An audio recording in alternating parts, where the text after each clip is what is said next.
Chers téléspectateurs, bonjour. Nous recevons aujourd'hui une personnalité qui nous vient du pays profond, dans la région du Haut-Sassandra. Il se nomme Honorable Dibaï Dodo Amédé. Il est député des circonscriptions d'Ibogwe et Namané sous-préfecture. C'est bien dans le département d'Issia.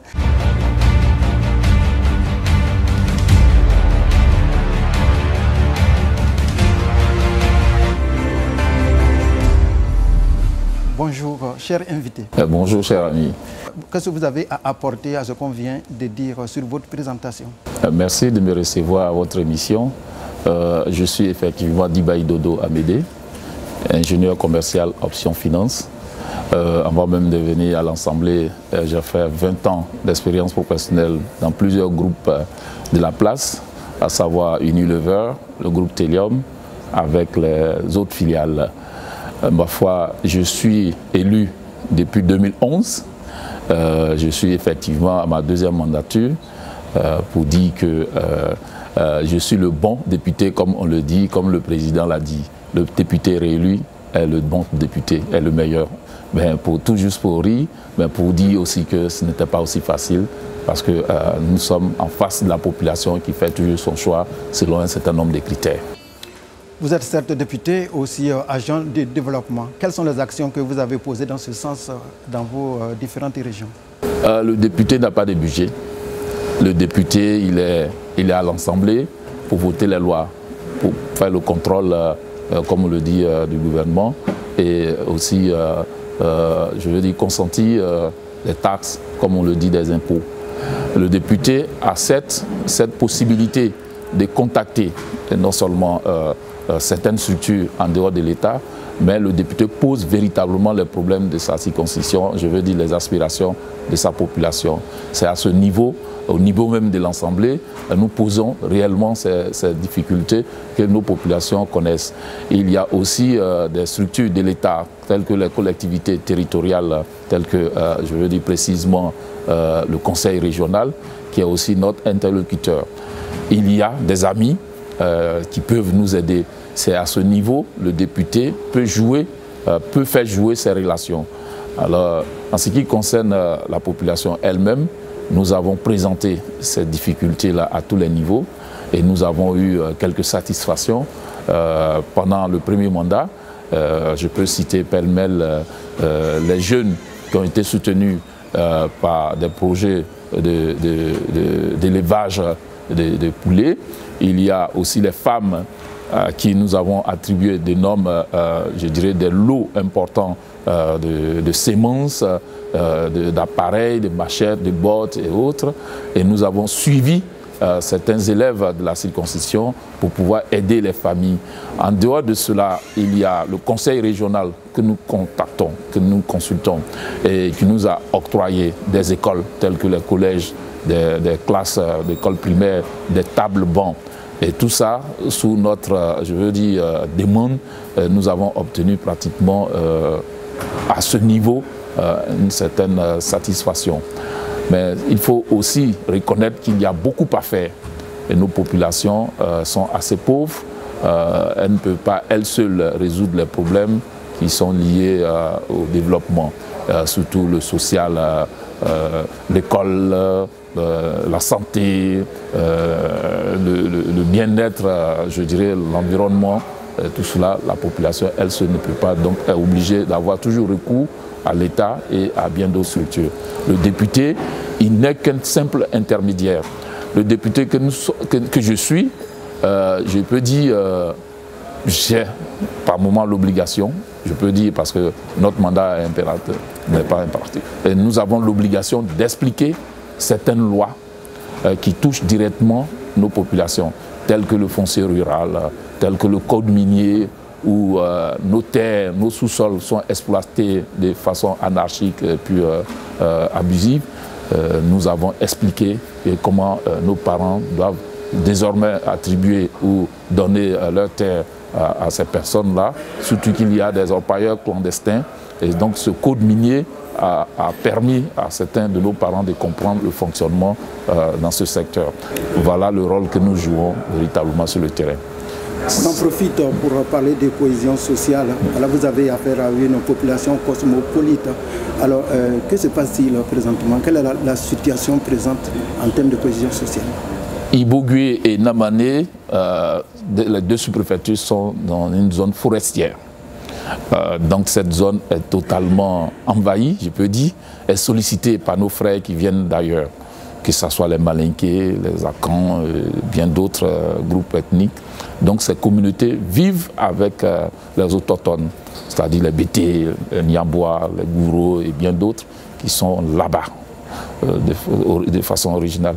Mais il faut comprendre que cette ambiance de fraternité, de confraternité existe depuis. Ça n'a pas été entanché par les différentes crises qui ont eu lieu chez nous, en dehors de quelques soubresauts où, lors du passage de certains groupes, il y a eu quand même quelques écueils, quelques décès. Mais en dehors de cela, les communautés vivent toujours en parfaite harmonie.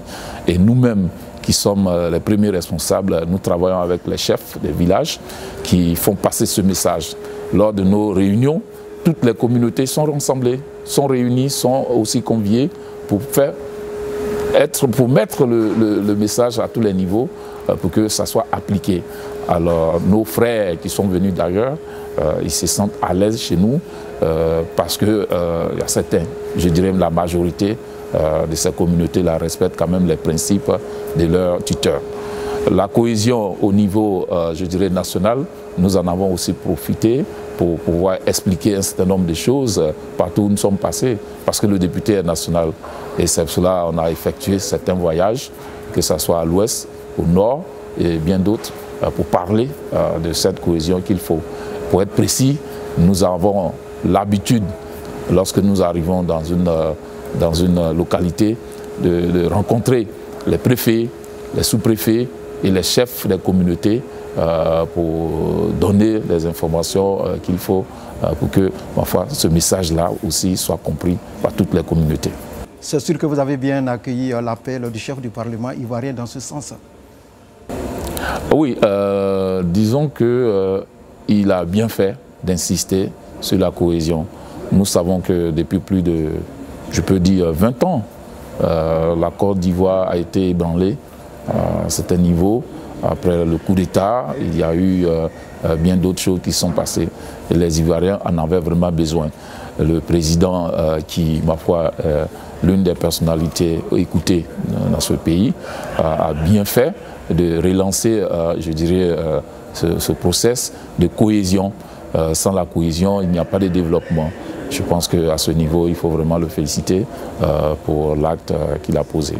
Alors vous êtes vice-président d'une commission très importante au sein de l'Assemblée nationale. Si on vous demandait par exemple de parler un peu de la diplomatie parlementaire du chef du Parlement ivoirien, que diriez-vous? Bon, je peux dire que la diplomatie, elle s'applique en externe. Mais il y a eu aussi la diplomatie en interne. Le président de l'Assemblée nationale a parcouru toute la Côte d'Ivoire, où nous l'avons accompagné dans certains lieux, où il a prôné, je veux dire, la cohésion sur le terrain, où il a aussi parlé de l'entente, où il a parlé de développement. Je pense que c'était la diplomatie interne. En externe, il a permis, je peux dire, à la Côte d'Ivoire de se repositionner dans le quota de la politique étrangère. À ce niveau-là, la Côte d'Ivoire est maintenant acceptée et nous avons renoué les relations avec nos partenaires à travers ces interventions. Et je peux parler de USAID qui a octroyé une enveloppe importante, par exemple, à l'Assemblée nationale pour pouvoir réhabiliter, je veux dire, notre structure. Il y a eu bien d'autres acquis qu'on peut mettre à son honneur. À ce niveau-là, je pense que la diplomatie a fortement, il a contribué à la diplomatie parlementaire parce que la Côte d'Ivoire aujourd'hui a beaucoup d'amis Et je veux dire, c'est une symbiose qui existe entre le gouvernement et l'Assemblée, à travers le président de l'Assemblée qui a fait de cela son leitmotiv, pour que, ma foi, le pays soit admis dans toutes les institutions, je crois, du monde. Surtout, nous avons maintenant les parlements africains comme européens qui nous accueillent. Nous effectuons des missions. Nous sommes présents partout, nous débattons. À ce niveau-là, la Côte d'Ivoire, je crois qu'elle est revenue à son meilleur niveau, grâce à la diplomatie parlementaire de notre président. Parlons d'actualité. Quelle est votre lecture sur ce qui se passe à présent, à savoir le divorce entre les alliés d'hier, le PDCI-RDA et le RHDP dit unifié? Oui, le PDCI n'est pas intéressé par le parti unifié. Le PDCI est pour que les Ivoiriens soient libres de tout engagement, c'est la démocratie. Alors le PDCI veut des alliés pour qu'ensemble on puisse débattre. Le PDCI ne doit pas disparaître. Alors quand le président Félix Houphouët-Boigny mourait, il n'a jamais dit que le PDCI va disparaître. Alors nos alliés, si c'est leur objectif, la disparition du PDCI, en tout cas, nous, à notre niveau, au niveau des militants du PDCI, nous n'avons jamais voulu et décidé la disparition du PDCI-RDA, que nous allons laisser à nos futures générations, parce que c'est le PDCI, nous avons une histoire, c'est la Côte d'Ivoire, l'histoire de la Côte d'Ivoire est liée au PDCI-RDA, ce n'est pas nous qui allons faire disparaître le PDCI-RDA. Ça c'est l'aspect purement politique. Mais en ce qui concerne les relations entre des alliés, il y a la parole donnée qu'il faut respecter. Lorsqu'on prend un engagement, il faut aller jusqu'au bout. Et pour ça, le pays n'a pas besoin de tout ce que nous sommes en train de vivre pour des histoires de positionnement et autres. Donc, quand on est allié, on respecte les principes qu'on a établis ensemble. C'est pour cela que le PDCI aujourd'hui est allé à son congrès, à ses différents bureaux politiques et à son congrès extraordinaire. Et le PDCI ira à sa convention pour choisir son candidat qu'il va présenter en 2020. Et ça se fait partout et c'est la démocratie. On n'a pas besoin de disparaître pour faire plaisir à quiconque. Ok, c'est sur une bonne note certainement que nous allons vous demander le mot de fin, étant donné que nous sommes au terme de cet entretien. Bon, je vous remercie de m'avoir donné l'occasion, l'opportunité d'exprimer, je veux dire, nos préoccupations et aussi de dire ce que nous savons faire au niveau de l'Assemblée et aussi la représentation que nous faisons de nos populations. Mais il faut que ces genres d'émissions existent pour que le député puisse s'exprimer. C'est notre rôle, c'est notre devoir d'informer les populations à travers les différents canaux de communication qui existent, qui sont modernes. Nous aussi, nous sommes prêts à répondre à toute sollicitation de votre part. Merci pour l'occasion que vous nous donnez. Merci beaucoup. Honorable. À l'instant, nous recevions Honorable Dibayi Dodo Amédé, qui est député des circonscriptions d'Ibogwe et Namané, qui a bien voulu nous donner son point de vue sur sa mission régalienne. Nous lui disons grandement merci. Quant à moi, je vous souhaite une bonne suite de programmes sur GKS TV, la chaîne toujours proche du peuple.